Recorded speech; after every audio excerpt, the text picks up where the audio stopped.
Hello, hello, and welcome to another Two Network Takeover update. It's just gone midnight on Saturday night. It's technically Sunday morning now, Sunday the 9th of December. I said I'd put another video out from the first Takeover video from earlier in the week, just to sort of see what's been going on, if there's been any progress, what are the rumours, what are people saying, what are the journalists saying, what are the noises from the club, and we'll just kind of round that all up, really. So obviously, if you'd seen my match report after Everton, you'd have known that I was no longer boycotting the Wolves game, which will be taking place later today when you'll see this posted. The Magpie group, which I'm a part of, voted, not unanimously, but to call it off, the boycott, in wake of what was seemingly very, very strong rumours about the takeover, and the idea that there are willing buyers, and the fact that more importantly, that Mike Ashley could very, very well be a willing seller this time. Now, there could be all sorts of reasons for that, if indeed it's true. Again, I'll remain sceptical and cautious, because we all know, well, we were all here before last year, weren't we?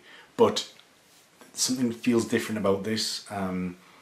Mike Ashley has a lot of other business interests going on at the minute. Liquid cash would not be the worst thing for him at the moment. He's lost a lot of money, share value, into, certainly maybe not liquid cash, but he's lost a lot of share value with Sports Direct over the last few months.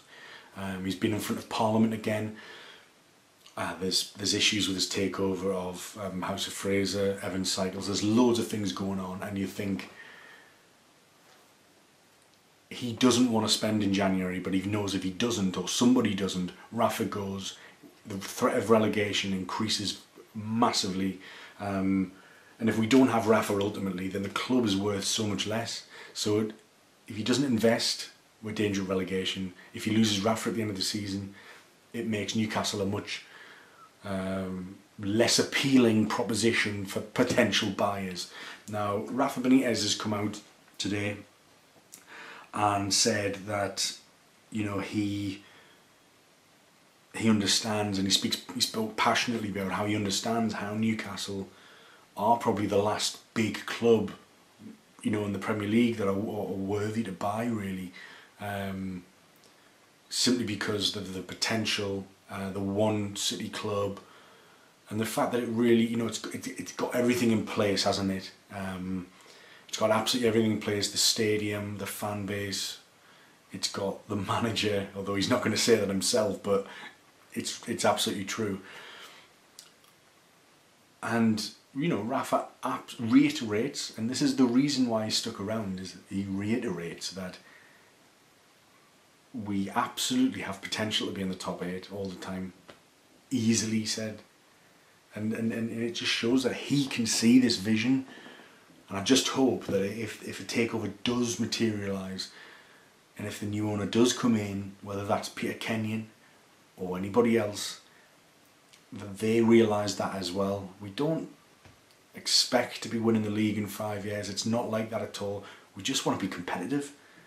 We just want to turn up at St James's Park and think that we might win today. Fancy us. When was the last time you really fancied us to win a game? When we win, it's a surprise. That's not how it should be at all. It's not how it's been in the past, in the glory days, as it were. But we should be an established top half side like we have been previously. Basically, before Mike Ashley walked through the door, that's exactly what we were. We were in Europe regularly. We've been in Europe once since he's arrived, but we've been relegated twice, so that really cancels it out, and some. But Luke Edwards spoke tonight about this growing confidence, and maybe it's, you know, very telling that Rafa's very openly saying, yeah, this, of course people want to buy Newcastle, it's obvious, you know, it's got great potential, and the fact that he's speaking passionately about it maybe might point towards the fact that he may know a little bit more than we know on the outside, and that would make sense, obviously, but it just feels that there are wheels on this. I was very sceptical at the start of the week. If you'd seen my first Takeover video, please check it out if you fancy. But the more we hear, the more we read, and yes, a lot of it rumours, a lot of it speculation. Maybe not fully with substance yet, but there just feels to be something in this. It's difficult to put my finger on, and again, take what I'm saying with a pinch of salt if you don't believe me, and I completely understand anybody being cynical, and I don't necessarily, I don't have these contacts who can tell me for definite if this is happening or if this is not happening. I don't know, but from what I've gathered from assessing the landscape on this, is that very little is being knocked down and refuted by anybody really, and I mean in terms of respected journalists. So it was very telling when the Magpie group called off the boycott on Wednesday for Wolves later on today, that a number of respected journalists, and we're talking Mark Douglas of the Chronicle, George Colgan, Luke Edwards of the Telegraph, who's obviously got his ear close to the ground on this particular story, this Takeover story, Martin Hardy, to name but a few, all backed the cancellation. And for me that's telling, because if there was nothing in it, it wouldn't make a difference. They would be as sceptical as anybody about Mike Ashley playing his tricks and, you know, spouting bollocks again. But the fact that this has been corroborated from other sources by, you know, the journalists will have done their checks, spoken to their contacts, there is something in this. And it seems to be at the moment that Peter Kenyon is the front runner. The question mark earlier in the week was, does he have the funds? But I mean, I think this was just kind of papers trying to drive traffic, shall we say, in the kindest possible terms. I think it wasn't a case of he hasn't been able to yet prove.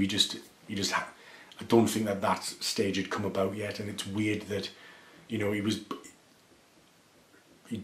Peter Kenyon had been granted access to the data room, which I guess are the books, the accounts. I don't think somebody would get that far without convincing people like Mike Ashley and Mike Ashley's solicitors that they are, unless they were serious, you know. So it feels substantial, this. And again, with this, you know, Luke Edwards tonight reiterating. There's a couple of rumours. I mean, there's, you know, look, again, there's like a couple of Twitter accounts kicking about. I don't know who they are. I don't know how substantial any of it is. Whether it's people on the wind up. Make of it what you will. But you know, this Twitter account, Black Cloud 1603, seemingly is getting fed information, is relaying this. Reportedly got a few things right earlier in the week as well. So I mean, again, make of this what you will. This was tweeted later, like sort of earlier on Saturday night. Seriously heating up tonight. You won't sleep. Exclusive. Just been told a change in ownership request has been submitted to the FA now. Okay, by the by, that could be wrong. That could be right. Whatever. But in terms of this, the owner request has to be submitted to the FA. The FA then will do their checks on the proposed buyer to ensure that they are fit and proper. Although, as I mentioned before, you see a lot of them slip through the net. They're absolutely awful owners. Mike Ashley for one. So, but they have to do their checks. But it's all part of the formalities. The other. Yeah, again, this Black Cloud is saying, tweeting this with cautious optimism. This is a day ago, but I've been told to expect positive news in the next 7 days. So we're sort of talking about this Friday, this forthcoming Friday, something significant may be announced. If these tweets are accurate, the information in them, they could be complete bollocks. We might all be led down the garden path. Who knows? I'm just relaying what I've read and what people are talking about for your pleasure. Again, on Saturday night, the same Twitter account. So another consortium has thrown its hat into the ring for Newcastle. Fat Mike has a plan B. Kenyon's still in pole position, and I expect an announcement by Friday at the latest. So reiterating that Friday proposed date. Whispers that that consortium representatives and solicitors were at St James's Park on Friday. There's been some changes to some documents and some status on Company's House, which the Chronicle have been reporting on. Andrew Musgrove, which I'll just get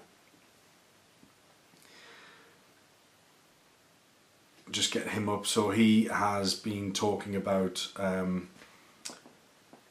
again, these changes could mean anything from a change in restructure. It's basically changing where all shareholders have to sign it to agree it, an official change that's been registered with Company's House. Some people are saying that this kind of thing it could be very significant in terms of the takeover talk, or it could be something as innocuous as just a bit of admin. So when I don't understand, I'm not a finance guy by any stretch, but this idea that these changes could mean something, it makes sense that they might tie in to other changes or things being prepared behind the scenes. We've heard anecdotally that some staff at the club have been preparing for changes, but there's certainly less cynicism coming from people who might know things, which is why I think there definitely is a willing buyer and a willing seller this time round. I think when it was last year with Staveley, there was a lot of cynicism from other journalists. I think they were split a bit. I mean, I certainly know Luke Edwards was very cynical of whether she had the money or not. Was the fact that she didn't come back in summer an indication of that? Maybe. We don't know. We'll never know.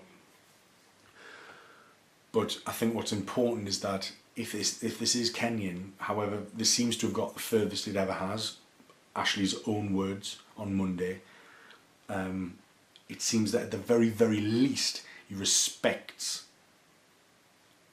Kenyon's consortium and Kenyon more so than he ever respected Amanda Staveley, and I think that's really important in terms of when we talk about Mike Ashley being a willing seller, because I think we've been down this path so many times and people wonder, like, what's his end game? What does he actually want? Does he want to sell it? Is he just bored and having a bit of a laugh? Like, honestly,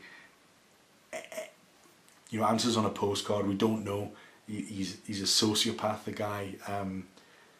None of his decisions usually make logic. He's just a very weird bloke, and he's messed us around for quite a long time. So there is cynicism from a lot of the fan base, and rightly so, to be honest. But it feels like there's more in this. I'm not saying it's definitely going to be sold, because I don't know that. I'm not close to this thing, but whispers do suggest something. Now, Peter Kenyon was chief executive of Man United when Alex Ferguson was there. He was credited with making Sir Alex delay his retirement. He then moved across to Chelsea, quite controversially, but his Wikipedia, Peter Kenyon, it describes him as being like a football chief executive of a couple of big clubs, Chelsea, Man United, but who was involved in contentious transfer dealings, which sounds really, really shady. And kind of reading a little bit, he was at the centre of that Ashley Cole tapping up thing. when Chelsea tapped him up from Arsenal, and then there was sanctioned.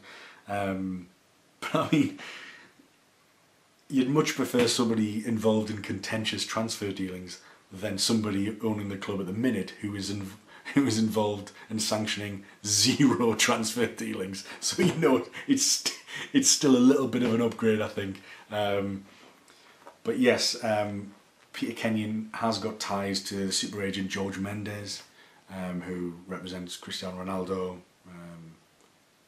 Jose Mourinho, people like that. He was known at Man United for, you know, opening up the purse strings and not having such a rigid wage structure, so they could bring in key signings. But his contacts could be absolutely crucial if he's the one that comes in, because he will be known around the game, he's respected in the game. Granted, he hasn't had a proper official role since I think 2009 he left Chelsea, so that's a long time in football. However, most recently he's been in the Northeast, working closely with Steve Gibson, who's the Middlesbrough chairman, as you might know, in the role of special advisor, and using his contacts there. And I think he was a big part of the reason that